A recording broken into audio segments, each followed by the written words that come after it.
Yun, good morning dyan mga kabule, no? Mga kababayan ko. Magandang umaga dyan sa inyo.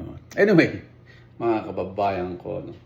Um, I don't know, like, again, yesterday, napanood ko ulit yung kay Matibag, about dito sa impeachment ni VP Sara Duterte, about dito sa pagbabanta ni Sara Duterte kay BBM. So nakita niyo naman, hindi ako abogado mga kababayan ko. Isa akong simpleng tao lang nagpapahayag sa inyo. Yung mga sinishare ko lang ay yung para lang sa akin. Unang-una mga kababayan, I'm not a lawyer, okay? Ito ay binabase ko lang sa sarili ko lang, okay? So, ang sabi kasi ni Sara Duterte doon, kung mamatay man ako o may bumaril sa akin o may pumatay sa akin, alam na kung sino ang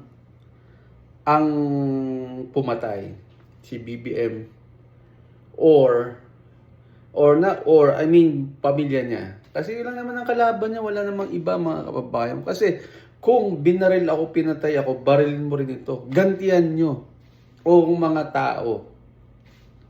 So, big sabihin mga kababayan ko, sino ba una nagbabanta?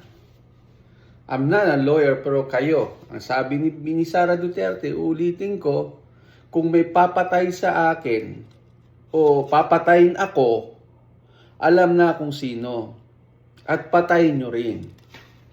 So, ang issue kasi dito mga kababayan ko, yung patayin mo ko o patayin ikaw. Sino ba may issue dito kung tutusin? Marcos o yung Duterte mga kababayan ko? Sino ba pumatay? Ito na lang, balikan natin na kaysaysayan. Like father, like son yan eh. Alam natin yan eh. At alam din ni BBM yan. Sino ba pumatay kay Noynoy Aquino? Diba? Sino ba nasa likod? Sino yung bumaril kay Noynoy Aquino dun sa Terminal 1 ba yun? Yeah. Sino bang nasa likod? Sino bang may issue na mga ganito? 'Di ba mga Marcos? 'Di ba? Ganun din 'to. Kasi matakaw o sakim sa kapangyarihan. Kaya itong ginagawa ni BBM mga kababayan ko. Kapag hadlang ka o harang ka sa binabalak nila, pwede ka itong ginawa niya. Ginawa niya ngayon kay Sara Duterte. Harang si Sara Duterte. Maleta-maleta, flood control. Kaya ito, ini-issue ni Sara Duterte. Kaya ngayon, binabalik sa kanya. So anyway, mga kababayan ko, kung sa issue lang sa patayan, number 1 dyan, Marcoses. Alam niyo yan. Ngayon, hindi lang makagalaw. Excuse me. Hindi lang makadalaw mga dilawan. Pero tutusin mga dilawan, galit na galit sa Marcoses. Nagpapagamit sila ngayon kasi sila ang nasa kapangyarihan, yung mga BBM. Pero ito yung mga dilawan, tahimik ngayon. Pero bago tumakbo si Marcos at si Sara Duterte, ang daming galit dyan. Pati mga dilawan, ito sila Dilima, sila Risa Antuberos, ito sila Bam Aquino, sila Kiko Pang. Galit na galit dyan sa mga yan, sa mga Marcoses. Kasi itong mga dilawan, ngayon yan nagpapagamit sila mga kababayan kasi wala sila sa kapangyarihan. Ginagamit din sila ni BBM.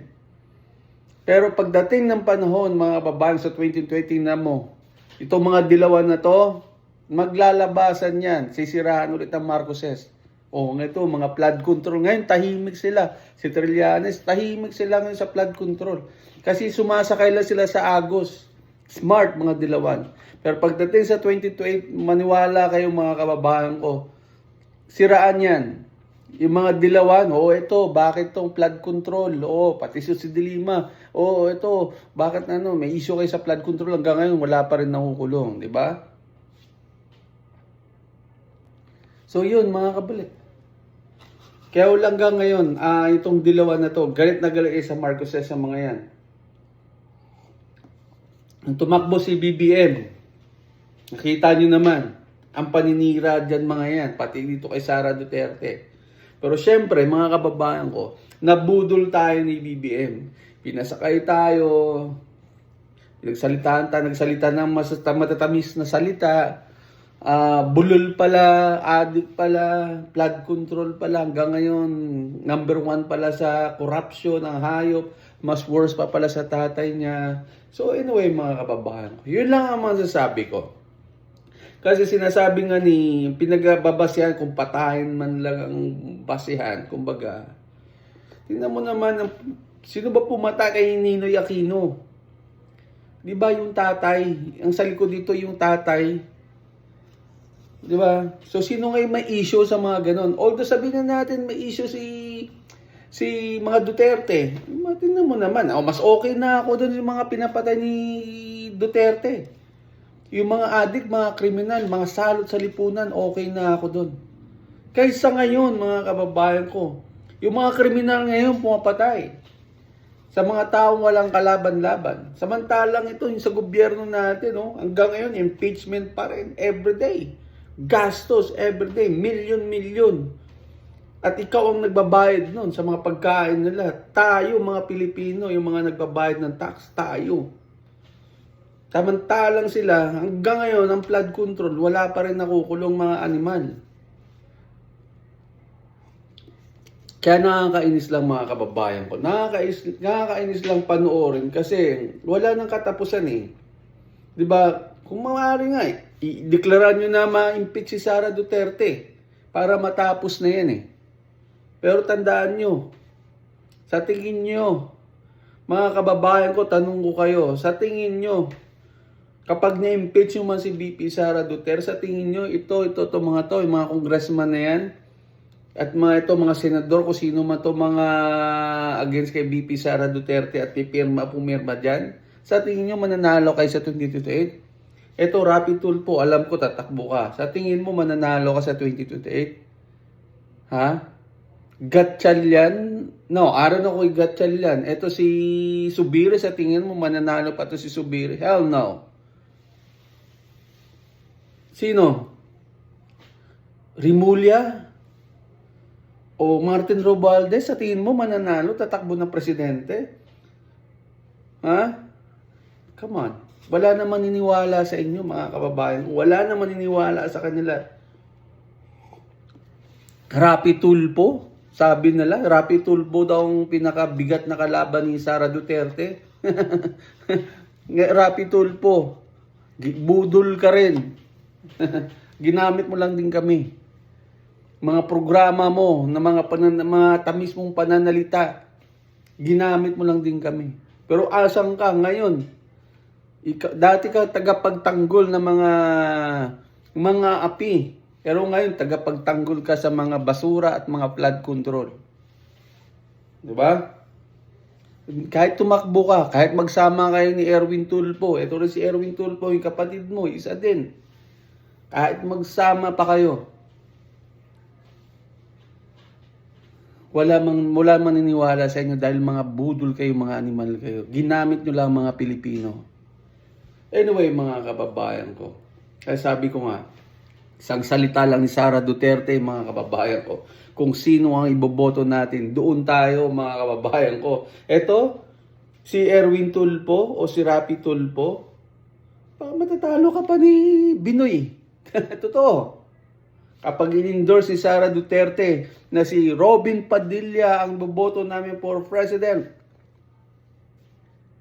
Robin Padilla, kami. Diba? Kasi alam namin, gusto namin ng katotohanan. Alam mo mga kababayan ko, 3 lang naman ang kailangan ng mga Pilipino eh. At 3, ito yung 3. Unang-una mga kababayan ko, may uwi si Tatay Digong, may managot sa nangyari. Pangalawa yon. Pangatlo, may makulong sa korupsyon at sa flood control. Yan lang naman ang gusto ng mga Pilipino. At kayo yun. Kung sino yung alam na natin kung sino yung mga makukulong dyan. Yun lang naman ang gusto ng mga Pilipino, mga kababayan ko. So anyway, mga kababayan ko. Sabi nga natin, nakakasawa na. Kung husgahan nyo na si Sara Duterte na gawin nyo na para matapos na kasi nakakasawa na kayo. Napapabayaan yung Pilipinas. Napapabayaan. Ang daming nagugutom. Ang bilihin tumataas. Kami nagbabayad para sa inyo.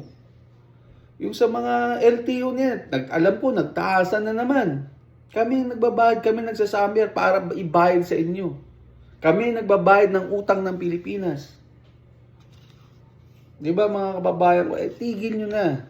Tama nyo na yan. Kung ano nyo na si Sara Duterte, ano niya, impeach nyo na. Kasi, hindi naman kayo mananalo eh. Tandaan nyo, may Baste Duterte pa. Di ba? May Pulong Duterte pa. May Marcoleta, may Robin Padilla. May Alan Cayetano pa. Sino? Kayo iboboto namin? Yun o, Risa Tuberos? No way. Ayaw na namin bumalik sa Dilawan. Sino? Martin Romualdez? Hanggang ngayon nga, hindi na nakukulong sa flood control. Sino? Mga Rimulya? John Vic? No way.